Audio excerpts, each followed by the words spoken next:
And former President Obama hitting the campaign trail for Democrats over the weekend, trying to rally them into the midterms. Listen. It did not start with Donald Trump. He is a symptom, not the cause. The politics of division and resentment and paranoia has unfortunately found a home in the Republican Party. In 2 months, we have a chance to restore some sanity in our politics.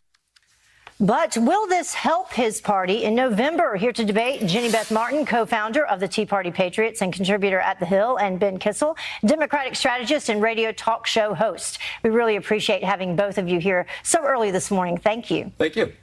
Thank you for having me. So, Ben, I'll start with you. Do you think that this will help the Democratic Party? Because we've talked about enthusiasm going into the midterms, and Democrats, they're at an all-time high. Do you think that this will push more Republicans to actually come out versus Democrats? Well, Barack Obama is certainly a lightning rod for the right. He does sit right now at around 63% approval rating. That is across the board when it comes to the American people.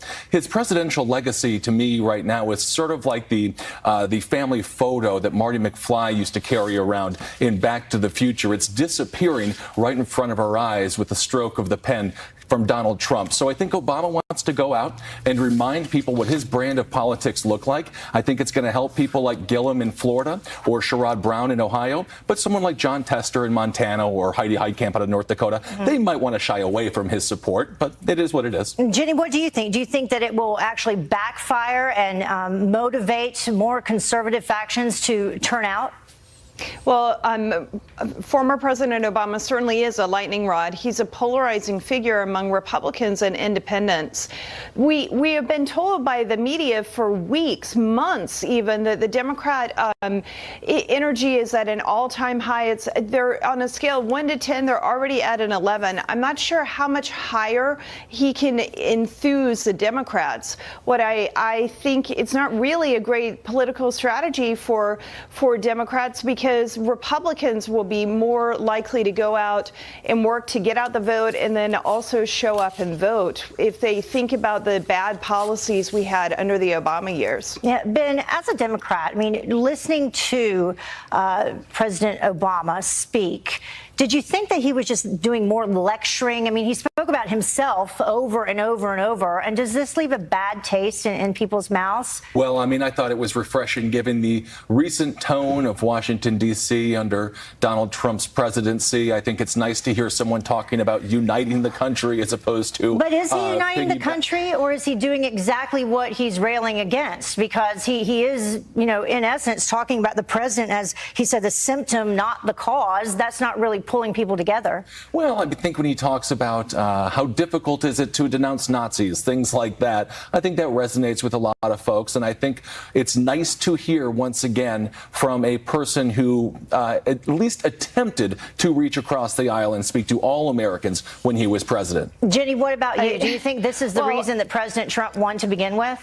Well, having been across the aisle from President Obama and the IRS targeted groups with Tea Party and Patriots in the name, I can tell you he did not reach across the aisle. And in fact, he used the government and weaponized the government against people who disagreed with his policies. And that's precisely the reason why he's going to wind up motivating more Republicans. And this strategy may very well backfire on Democrats. And Ben, does he fit in with what the far left seems to be becoming? And that's this trend toward socialism and socialists that we see running for office. Listen to what Jim Carrey, the liberal actor, we all know, what he had to say about socialism and the Democratic Party.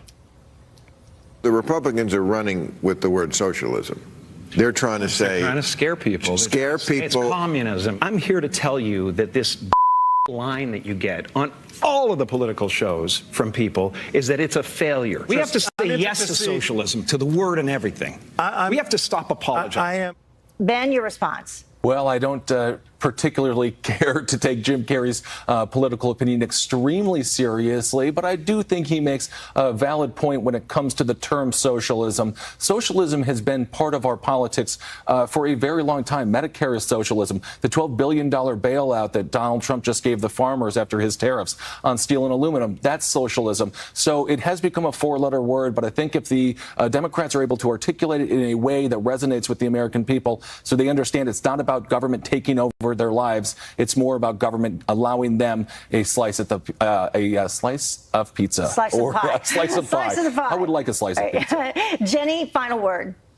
My final thought is Jim Carrey is being honest about what Democrats really are. Their policies are very liberal. They are socialist policies. And what he fails to understand is that there's a distinct tie between economic freedom and personal freedom. He misses that. Maybe if he gave away all of his money to the United States government to pay down the debt and took a starting actor's salary, he'd understand that tie between economic freedom and personal freedom a bit more. Well, it's difficult for the Republicans to run on that, though, after the $1.3 trillion budget that they passed. Thank you both for joining us. We really appreciate it. Jenny, Ben, thank you. Thank you.